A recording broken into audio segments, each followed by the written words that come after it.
না বলাটা যদি আপনার কাছে কঠিন কাজ হয়, তবে বেশিরভাগ সময়ে অন্যের ইচ্ছা মতো আপনাকে এমন কাজ করতে হবে যা আপনি মন থেকে করতে চান না।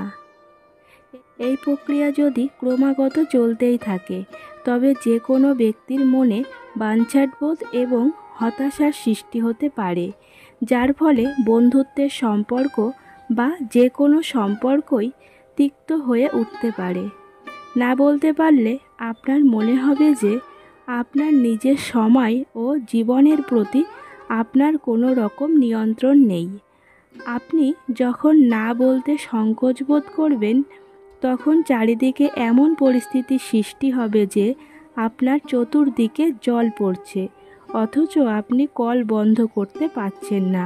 যদি কারোর অনুরোধের জবাবে আপনি না বলতে চান, অথচ নায়ের পরিবর্তে যদি আপনার মুখ থেকে হ্যাঁ বেরিয়ে যায়, তবে আপনার ভেতরে একটা চাপ ও ক্ষোভের ভাব জমবে এবং সেই ক্ষোভ উত্তরোত্তর বৃদ্ধি পাবে। এতে আপনার শরীরের উপরেও বিপরীত প্রভাব পড়তে পারে এবং সর্বপ্রথম মাথার যন্ত্রণা রূপে সেই প্রতিক্রিয়া ব্যক্ত হবে। না বলার অর্থ হলো জল নির্গত কলের মুখ বন্ধ করে দেওয়া এবং বাইরের চাপের ধারা বন্ধ করে দেওয়া। আপনি কি করবেন তা নির্ণয় করার ক্ষমতা আপনার নিজের হাতেই আছে এবং এতে করে আপনার সময় ও জীবনের উপর নিয়ন্ত্রণ বজায় থাকে। সরাসরি না বলতে পারলে তার ভেতর থেকে আপনার আত্মবিশ্বাস প্রকাশিত হয়। যে সমস্ত ব্যক্তিরা না বলতে সংকোচ বোধ করে, তাদের মনে বিভিন্ন ধারণা সৃষ্টি হয়। তারা জানে যে ভালো লোকেদের কর্তব্যই হলো অপরের কাজ করা। না বলার মানে হলো স্বার্থপরতা।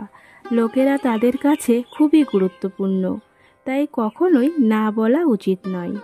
যদি আমি না বলি, তবে অন্যরা আহত মনঃক্ষুণ্ণ হবে এবং অপমানিত বোধ করবে ও আমাকে পছন্দ করবে না। যদি আপনার মনে এমন ধারণা থেকে থাকে, তবে শীঘ্র তা বদলানোর প্রয়োজন।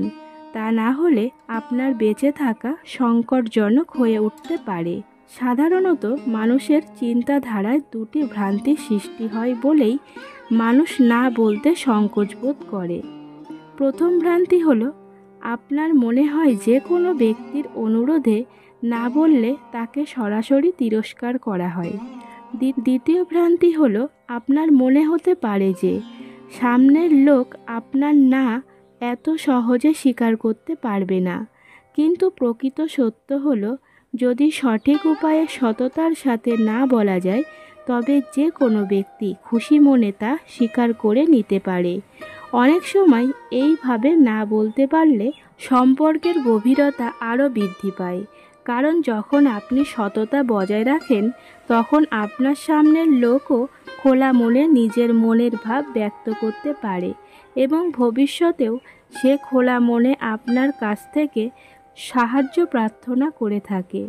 প্রথমবার না বলতে গিয়ে একটু অসুবিধা বোধ হতে পারে, তারপর অভ্যাস করতে থাকলে ভিন্ন ভিন্ন পরিস্থিতিতে না বলার জন্য ভিন্ন ভিন্ন টেকনিকের প্রয়োজন হয়, যেগুলি প্রয়োগ করলে যে কোনো ব্যক্তি দৈনন্দিন জীবনে না বলতে সক্ষম হবে এবং এই পরম্পরা চলতেই থাকবে। ফলে তার জীবনও আনন্দময় হয়ে উঠবে। বন্ধুরা, আজকের ভিডিও বানানোর একটাই আমার উদ্দেশ্য, সেটি হচ্ছে না বলতে শিখুন। দেখবেন না বললে নিজের আত্মসম্মান নিজের কাছেই বজায় থাকবে। সকলের প্রতিটা কাজে আপনি যদি হ্যাঁ বলেন, তাহলে সকলের কাছে আপনি তুচ্ছতে পরিণত হবেন।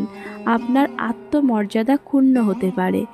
বলছি না যে প্রত্যেকের কাজে না বলুন, যেটা প্রয়োজন সেটা হ্যাঁ বলুন, প্রয়োজন ছাড়া হ্যাঁ বলবেন না।